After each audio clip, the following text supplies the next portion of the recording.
Na vasta tapeçaria da história humana, existem fios sombrios tecidos por predadores invisíveis. Eles moldaram impérios, reescreveram mapas e decidiram o destino de milhões. Hoje vamos desvendar a história de um desses assassinos silenciosos, um organismo tão simples, mas tão letal, que seu nome ainda evoca medo e desespero: a Vibrio cholerae. Esta é a saga da cólera, uma doença que emergiu das águas turvas do delta do Ganges para assombrar o mundo. Nossa história começa no início do século XIX, enquanto o mundo se maravilhava com a Revolução Industrial e a promessa de um novo futuro. Uma ameaça ancestral se preparava para lançar sua primeira grande ofensiva global. Em 1817, a primeira pandemia de cólera explodiu, partindo da Índia e se espalhando implacavelmente através das rotas comerciais. A doença viajou em navios, em caravanas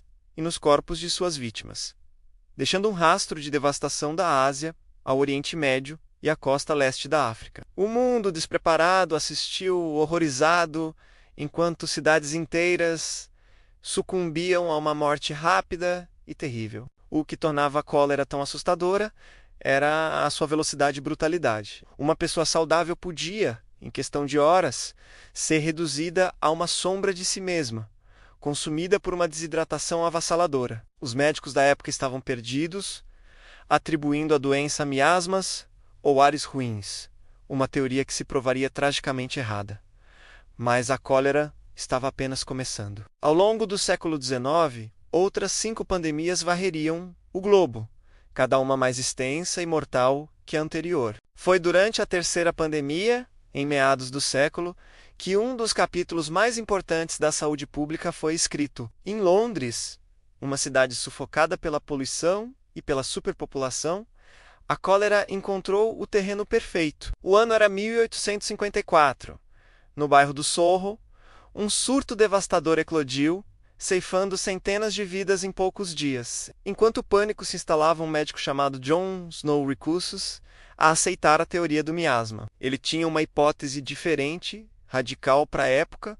A doença não estava no ar, mas na água. Armado com um mapa e uma determinação incansável, Snow começou a investigar. Ele conversou com os moradores, marcou cada morte em seu mapa e percebeu um padrão assustador. A grande maioria das vítimas vivia perto de uma fonte de água específica, a bomba da Broad Street. Com uma lógica impecável e dados meticulosamente coletados, ele convenceu as autoridades a remover a alavanca da bomba. Quase que imediatamente, o número de novos casos despencou. John Snow não apenas salvou o Soho, ele deu à luz a epidemiologia moderna, provando que a observação e a razão poderiam derrotar um inimigo invisível. Sua investigação foi um farol de esperança, mostrando que a humanidade poderia lutar. No entanto, a verdadeira identidade do assassino ainda era um mistério. Apenas 30 anos depois, durante a quinta pandemia, o microbiologista alemão Robert Koch finalmente isolaria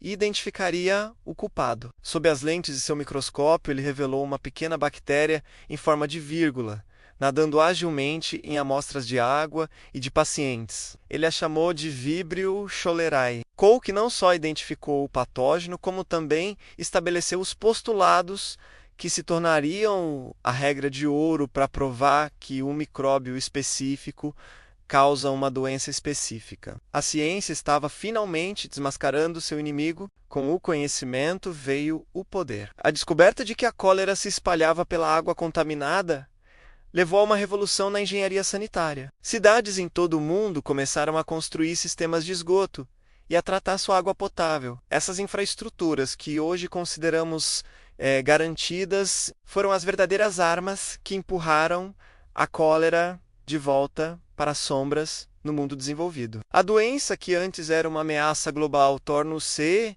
um problema confinado a áreas com saneamento precário e acesso limitado à água limpa. Mas aqui reside a grande ironia, a surpreendente fraqueza deste predador mortal. A Vibrio cholerae, capaz de matar um ser humano em horas, é incrivelmente frágil fora de seu ambiente aquático.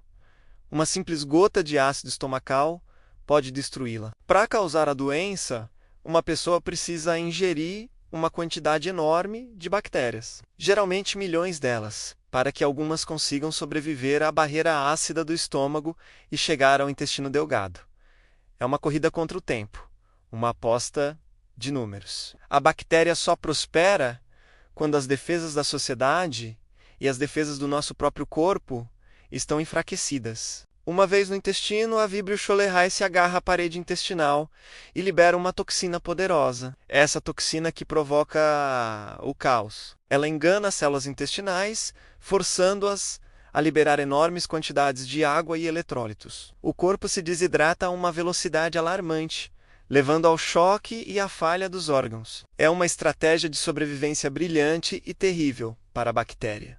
Ao transformar o corpo humano em uma fonte de líquido contaminado, ela garante sua própria propagação de volta ao ambiente, pronta para encontrar a próxima vítima. Hoje vivemos na era da 7ª pandemia de cólera, que começou em 1961 e continua até hoje, afetando principalmente países em desenvolvimento, zonas de guerra e áreas atingidas por desastres naturais, lugares onde a infraestrutura básica de saneamento entra em colapso. Mas, diferentemente do passado, agora temos um tratamento simples e milagroso: a terapia de reidratação oral, uma solução de água, sal e açúcar que, quando administrada a tempo, pode reverter a desidratação e salvar praticamente todas as vítimas. É um dos maiores triunfos da medicina moderna, uma solução de baixo custo que neutraliza a arma mais letal da bactéria. Além disso, antibióticos e vacinas orais se tornaram ferramentas cruciais no controle de surtos. Apesar de todos esses avanços, a Vibrio cholerae persiste. Ela se esconde em reservatórios de água doce e salgada,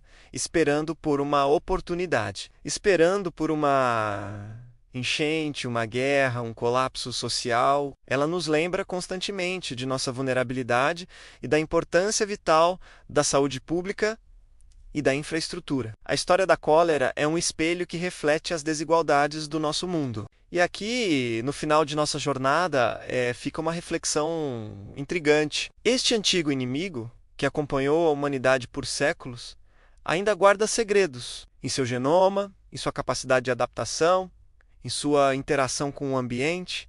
Existem lições a serem aprendidas. Estudar a Vibrio cholerae não é apenas sobre combater uma doença. É sobre entender a ecologia, a evolução e a complexa dança entre micróbios e civilização. A saga da cólera é uma história de terror, mas também uma história de heroísmo, de engenhosidade científica e da incrível resiliência humana. Ela nos ensina que nossos maiores inimigos muitas vezes não são visíveis a olho nu, mas que com conhecimento, cooperação e compaixão podemos enfrentá-los. O predador ainda está à espreita, mas agora nós conhecemos seu nome e seus segredos. E esse conhecimento é a nossa maior defesa. Obrigado por assistir. Se você se interessa por histórias que moldaram nosso mundo, não se esqueça de se inscrever e ativar as notificações para não perder nosso próximo vídeo. Até lá!